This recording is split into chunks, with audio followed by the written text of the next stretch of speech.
Good morning and welcome back to my channel. আপনারা সবাই কেমন আছেন? আশা করি আপনারা যে যেখানে আছেন সবাই খুব ভালো আছেন। আমরা খুব ভালো আছি। আর আমার মাম্মাটা কীরকম দুষ্টুমি করছে দেখুন। ওর ঘুমটা কিন্তু ভেঙে গেছে, তবুও উঠবে না। আমি যতক্ষণ ওকে কোলে তুলে না ঘুম ভাঙাবো ততক্ষণ উঠবে না। কম্বলটা গায়ে মুড়ি দিয়ে শুয়েছিল দুষ্টুমি করে, ওর বাবা এসে এক হ্যাচকা টানে কম্বলটা গায়ে থেকে সরিয়ে দিল। ওকে আমি এখন কোলে করে নিয়ে আদর করে ঘুম ভাঙিয়ে তারপরে দাঁত ব্রাশ করাবো। ছেলে যখন ছোট ছিল তখন ওকে আমি আমার ছেলেকে এভাবে ঘুম ভাঙাতাম। এখন ছেলে বড় হয়ে গেছে, এখন মেয়েকে এভাবে ঘুম ভাঙাতে হয়। সকালবেলায় আজকে ঘরটার ঝাড় দিয়ে পরিষ্কার হয়ে গেল, এখনো চা বসায়নি। 7:05 বাজে। এই যে ছেলে বাথরুমে গেছে, এই ঘরটা পরিষ্কার হয়ে গেছে, সব ঘর ঝাড় দেওয়া পরিষ্কার হয়ে গেছে। আর আমাদের মিনিটে এখানে বসে বসে রেস্ট নিচ্ছে। আমি ঝাড় দিচ্ছিলাম, ওর বাবা বলে একটু দুধ আনবে। দুধ আনতে গিয়ে কত দেরি করছে। আমার তাই সন্দেহ হচ্ছিল কি হলো, এত দেরি কেন করছে। ও বাবা বাজার টাজার একবারে সকালবেলা বাজার করে নিয়ে আসছে। তাই জন্য আমি কালকে যা দুধ ছিল সেটাই বসিয়ে দিলাম। আজ এত দেরি করছে, বসিয়ে দিই, মেয়ের খাবারটা তৈরি করতে হবে তো। 7:05 বাজে। এই যে পুরো বাজার করে নিয়ে এসছে। অন্যদিন স্কুলে মেয়েকে দিয়ে আসে, আসার সময় বাজার করে, তো আজকে সকালবেলায় উঠে ঘুম থেকে উঠে 7:05 বাজার চলে এসছে। দুধের প্যাকেট, পাউরুটি, এটা কি আছে, চিরা, আদা রসুন পেঁয়াজ। এটা কি, এই আমটা কিরকম, এটা পাকা হবে কিরকম যেন দেখতে, কাঁচা আম লাগছে একদম দেখতে। এই কি, আমি এখানে এখানে সব সব দেখাচ্ছি আর আমার কোলের মধ্যে এক পায়ের মধ্যে এসে বসে পড়লো, এই যে হাঁটুর মধ্যে এসে বসে পড়েছে। এই আমগুলো পাকা হবে কিনা, কিরকম কসকস সবুজ সবুজ লাগছে, মিষ্টি হবে কিনা আদৌ খেতে।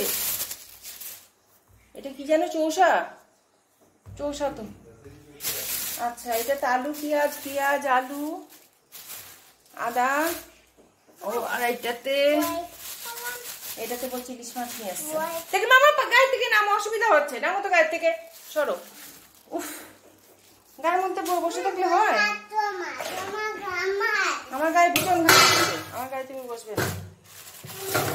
ও মাছ কাটিয়ে এনেছে, আমি ভাবছি গোটা মাছ কাটানো আছে, ইলিশ মাছ। আজকে আদা চাও না, দুধ চাও না, আজকে করছি লেবু দিয়ে, গোলমরিচ দিয়ে আর বিট লবণ দিয়ে লিকার চা। শরীর খুব খারাপ, শরীর খুব খারাপ লাগছে। ও বুঝতে পেরেছি, ঠিক আছে ঠিক আছে। হ্যাঁ, বেশি হাঁটাচলা করতে হবে না, শরীরটা খুবই খারাপ শরীরটা। মাম্মা টাটা টাটা টাটা। এই পা দিচ্ছ তুমি, ও অসুস্থ না? তোমার কেন ওর গায়ে পা দিচ্ছ? নড়াচড়া করতে পারছে না, দৌড়াতে পারছে না, শরীর ভালো না, হাঁপাচ্ছে, ভীষণ অসুস্থ। হ্যাঁ চলো চলো চলো, টাটা টাটা টাটা। দেখে হাঁটো আস্তে আস্তে আস্তে আস্তে আস্তে আস্তে যাও, ধীরে ধীরে কি সাইকেলে উঠো, যাও। আজকে ইলিশ মাছ খাবি, ঠিক আছে? হ্যাঁ রেডি থাক, খেতে পারবি আজকে। ঝলমলি রোদ্দুর উঠেছে আকাশে। টাটা। এখন বাজে 8:20। আমরা এখন ব্রেকফাস্ট খাবো। এই যে কলাইটা একটু খারাপ ছিল, দাগি ছিল, তাই কেটে ওটা ফেলে দিয়েছি। আর ছেলে মেয়েকেও আজকে ব্রেকফাস্টে বলছি, স্কুলে টিফিনে কলাই পাঠিয়েছি, শুধু কলা পাঠিয়েছি। মেয়েকে ছোট টিফিন বক্স পিস করে কেটে দিয়েছি, আর ছেলেকে 2টো কলা দিয়ে দিয়েছি বক্সের মধ্যে, ছুলে খেয়ে নেবে। তো আজকে আমাদের ব্রেকফাস্টে রয়েছে পাউরুটি, কলা, আর এখানে হরলিক্স নিয়ে নিয়েছি। বাবা হরলিক্সটা চাকা বেঁধে গেছে, এটাকে ভালো করে গুলে নিতে হবে। হরলিক্স, কলা আর পাউরুটি, এই হচ্ছে আজকে আমাদের ব্রেকফাস্ট। আর বরমশাই আবার তখন তো বাজার করে নিয়ে আসছিল, তারপরে মেয়েকে স্কুলে দিয়ে আসলো, দিয়ে এসে শাক নিয়ে এসছে, বলে আজকে একটা নতুন শাক নিয়ে এসছি, বলো তো দেখি এই শাকটার নাম কি। আমাকে বোকা ভেবেছে, আমি শাক ভালো করে চিনি। এই শাকটা হচ্ছে ব্রাহ্মী শাক। এই যে আমাকে বলছে দেখো তো চেনো কিনা, আমাকেও বোকা ভেবেছে। তারপর আমি বলছি হ্যাঁ এটা ব্রাহ্মী শাক, বলে ও আচ্ছা তুমি যে বোকা না সেটা প্রমাণ করে দিলে। আর এই যে কলা ছুলেছি, খোসা আমি তো কিছুই ফেলি না, সমস্ত খোসা আমি সব প্লাস্টিকের মধ্যে জমাই, সেগুলো গাছের গোড়ায় দিই। তো চলুন আমরা ব্রেকফাস্টটা সেরে নিচ্ছি, আবার পরে আসছি। আমাদের টিফিন খাওয়া হয়ে গেল, আরও বসে এখানে মেয়েও করছে। ভাত দিয়েছিলাম একটা, তো সেটা তো খাইনি, কালকের বাসি ভাত ছিল। বাবা গায়ের মধ্যে পিঁপড়ে উঠছে, গায়ের মধ্যে পিঁপড়ে তো। আয় এখানে, আয় খাবি, আয় এখানে খাবি, আয় খা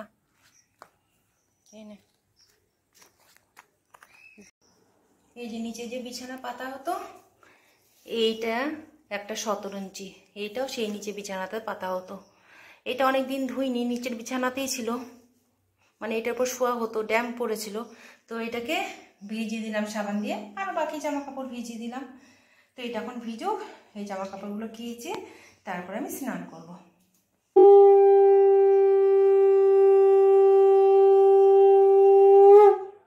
এখন 10টা বাজেনি, আমার ঠাকুর দেওয়া হয়ে গেল, আর তারপর আমি চলে আসলাম ছাদে। আজকে আমি জামা কাপড়গুলো কেচে সব গামলাতে রেখেছিলাম, বাথরুম থেকে বাইরে বার করেছি। বরমাশাই বলছে দাঁড়াও আমি এগুলো মেলে দিয়ে আসি ছাদে। আমি বললাম আমি তো ধোয়ার সময় যা চেপা চিপি, মেলার সময় আবার চিপে চিপে মেলতে হবে, কিন্তু চিপে চিপে মেলেছো তো? তো সেটা বলেছিলাম। আর ঠিকঠাক জামা কাপড় মেলেছে কিনা দেখার জন্য আবার ছাদে উঠে আসলাম।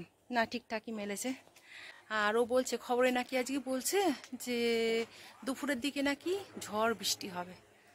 তো খবরে যা বলে সবসময় তো সেটা ঠিকঠাক হয় না। তো তবে আকাশটা দেখে মনে হচ্ছে হলেও হতে পারে। দেখুন আকাশে কিন্তু অলরেডি মেঘ হয়ে এসছে, সারা আকাশে মেঘ ছড়িয়ে ছিটিয়ে রয়েছে। ছাদ থেকে চলে আসলাম রান্নাঘরে। ওকে নুন আর সরষের তেল টানতে বলেছিলাম, ঘরে ছিল না। তো কি সরষের তেল এনেছে দেখুন, কাচিঘানি। তো ভালো কথা, কাচিঘানি মাস্টার্ড অয়েল, কিন্তু রিমোট, এই নামটা ফার্স্ট শুনলাম। এইরকম সরষের তেল, মানে এই রিমোট নামের সরষের তেল আজকে আমি ফার্স্ট ব্যবহার করব। তো যাই হোক, ইলিশ মাছটা আমার ধোয়া হয়ে গেছিলো, আগেই ধুয়ে রেখেছিলাম, হলুদ দিয়েছিলাম, নুনটা দিতে পারিনি। এখন নুন এনেছে, তো নুন আর হলুদ আর একটু সরষের তেল দিয়েছি, এই যে একটুখানি সরষের তেল দিয়ে এটাকে ভালো করে মেখে রেখে দিই। তারপরে আমি কাঁচা লঙ্কা থেতো করে নেব। বাবা হাতে কাটা পড়ছে। আমি এখানে 4টে কাঁচা লঙ্কা নিয়ে নিয়েছি। এই কাঁচা লঙ্কাগুলো গোটা গোটা মাছের মধ্যে দেবো, একটু চিড়ে দেবো। আর 3টে কাঁচা লঙ্কা এখানে হামুদিস্তাতে বেটে নেব। এখন বাজে 11:40। আকাশটা পুরো অন্ধকার হয়ে গেছে, কালো মেঘে ভরে গেছে, পুরো অন্ধকার। আর আমার এখানে রান্না চলছে। ছাদে গিয়ে জামা কাপড়গুলোকে, আধা শুকনো জামা কাপড়গুলোকে এনে সব ঘরে মেলে দিলাম, কি আর করব। তা যাই হোক, অর্ধেকটা শুকিয়েছে, অসুবিধা নেই। আর গরমটাও যা পড়েছিল, একটু বৃষ্টি না হলেও ভালো লাগছে না। এখন একটু বৃষ্টি হলে ওয়েদারটা ঠিক হবে। আর এখানে ইলিশ মাছটাকে আমি নুন হলুদ দিয়ে মাখিয়ে রেখেছি। তো ব্রাহ্মী শাকটাকে আগে ভেজে নিচ্ছি। আবহাওয়া দপ্তর থেকে বলেছিল যে আকাশ আজকে মেঘলা হবে, ঝড় বৃষ্টি হবে। সবসময় আবহাওয়া দপ্তরের কথা মেলে না, তো কখনো কখনো মেলে, কখনো কখনো মেলে না, কিন্তু আজকে মনে হচ্ছে মিলে আছে। জানি না ঝড় বৃষ্টি কতটা হবে সেটা জানি না, আকাশ তো মেঘ করে আছে। তো বন্ধুরা আবার পরে আসছি। আমার ব্রাহ্মী শাক ভাজা হয়ে গেল। এখন এই যে মাছটা করব। কড়াই বসিয়ে দিয়েছি, কড়াইটাকে ভালো করে মেজে নিয়ে, যেহেতু ব্রাহ্মী শাক তেতো হতে পারে, ভালো করে মেজে বসিয়ে দিয়েছি, ধোয়া উঠছে। দেখুন, এখন আমি এর মধ্যে তেল দিয়ে দিচ্ছি, সর্ষের তেল, খাঁটি সর্ষের তেল।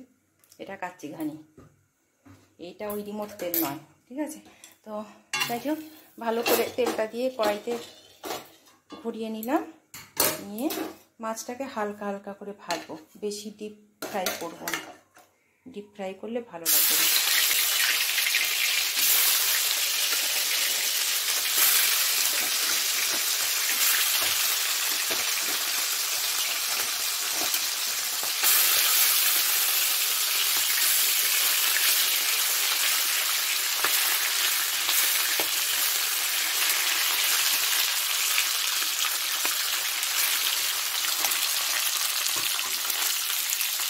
মাছগুলো আমার সব ভাজা হয়ে গেছে। এখন দুটো মুড়ো রয়েছে, মুড়ো দুটোকে ভাজছি। আর এখানে হামন্দিস্তাতে কাঁচা লঙ্কাটাকে থেতো করে নিয়েছি, একটু জল দিয়ে গুলিয়ে ঢেলেছি, সেই জন্য জল জল দেখাচ্ছে। সব মাছ ভাজা হয়ে গেছে। আর কড়াইতে যা তেল রয়েছে তার মধ্যে আমি আরও একটু তেল দেবো, কারণ কি এই মাছটা না একটু তেলটা বেশি লাগে। এই যে তেল ইলিশ। এখন এর মধ্যে দিয়ে দিচ্ছি কালো জিরে। এই যে কালো জিরে দিয়ে দিলাম, কালো জিরে দেওয়া হয়ে গেল। দিয়ে এর মধ্যে বাটা লঙ্কাটা দিয়ে দিলাম, লঙ্কা বাটা। আর একটুখানি নুন দিচ্ছি, কারণ কি কাঁচা লঙ্কাটা বাটতে গিয়ে আমি লবণ দিয়েছিলাম সামান্য। পরে টেস্ট করে দেখবো, যদি লবণ লাগে তখন একটু দেবো। এটাকে একটু নেড়ে চেড়ে নিলাম, নেড়ে চেড়ে নিয়ে এর মধ্যে মাছটা দিয়ে দিচ্ছি। এই বাটিটাতে একটু জল দিয়ে ধুয়ে সেই জলটাও দিয়ে দেবো এখন। এই যে বাটিটাতে একটু জল দিয়ে দিলাম, মাছটা সেদ্ধ হবে তো। এই যে জলটা ঢেলে দিলাম, দিয়ে মাছের মাথাগুলো একটু নিচের দিকে দেবো, পিসগুলো ওপর দিকে। মাথাগুলো একটু ভালো করে সেদ্ধ হতে হবে, পিসগুলো তো কোনো ব্যাপার না। ব্যাস, এবার আমি এটাকে ঢেকে দেবো। 5 মিনিট একটু সেদ্ধ হবে, 5 থেকে 10 মিনিটও লাগবে না, 5 মিনিট সেদ্ধ হলেই যথেষ্ট। ভালো করে ওই তেল আর কাঁচা লঙ্কা এই দিয়েই হচ্ছে রান্নাটা। এবার এটাকে ঢাকা দিয়ে দিই। এই যে মাছ ভাজা আমি মেখেছিলাম নুন হলুদ, এইটাই ঢেলে দিচ্ছি, দিয়ে ঢাকা দিয়ে দিচ্ছি। ব্যাস, এবার 5 মিনিট পরে ফিরে আসবো।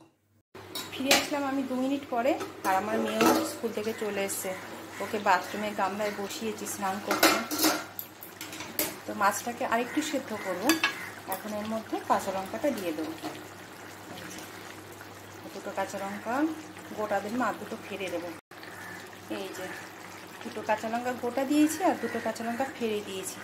আর মাছের মাথাগুলোকে একটু আর পিসগুলোকে একটু নাড়িয়ে চাড়িয়ে উল্টে পাল্টে দেবো হালকা করে, যাতে ভেঙে না যায়।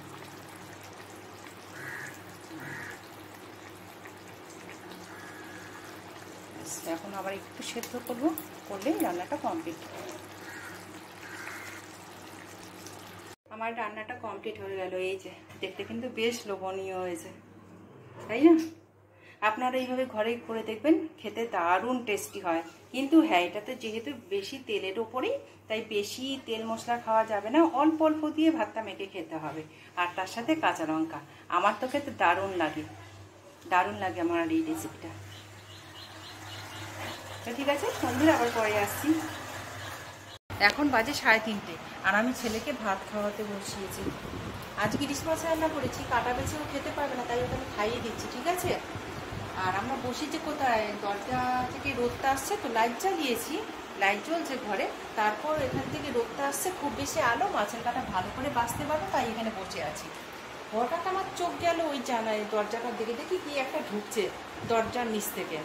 ও বাবা, আমাদের বাড়িতে যে দাঁড়া সাপটা ঘোরাঘুরি করে, সেই দেখি বেশ এতখানি চলে এসেছিল দাঁড়া সাপটা।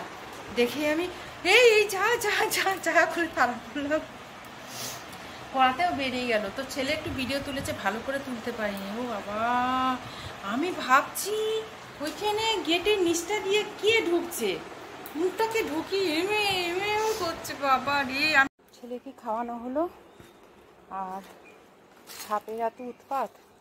আর আমাদের পাশেই রয়েছে একটা পোড়ো বাড়ি, যে এখানে আমি আগুন ধরিয়ে দিয়েছি। এই পোড়ো বাড়িটা রয়েছে, এই বাড়িটার যে মালিক সে মারা গেছে। তো সেই জন্য এই ভুতুরে পোড়ো বাড়িটা সাপের বাসা হয়েছে এখন। তা ওই জন্য আমি এখানে আগুন ধরিয়ে দিলাম। এই গাছটা যদি মরে অনেকটা ভালো, এই গাছটার জন্য আরও অসুবিধা হচ্ছে। পোকা মাকড় ভর্তি চারিদিকে, অনেক গাছ এখানে।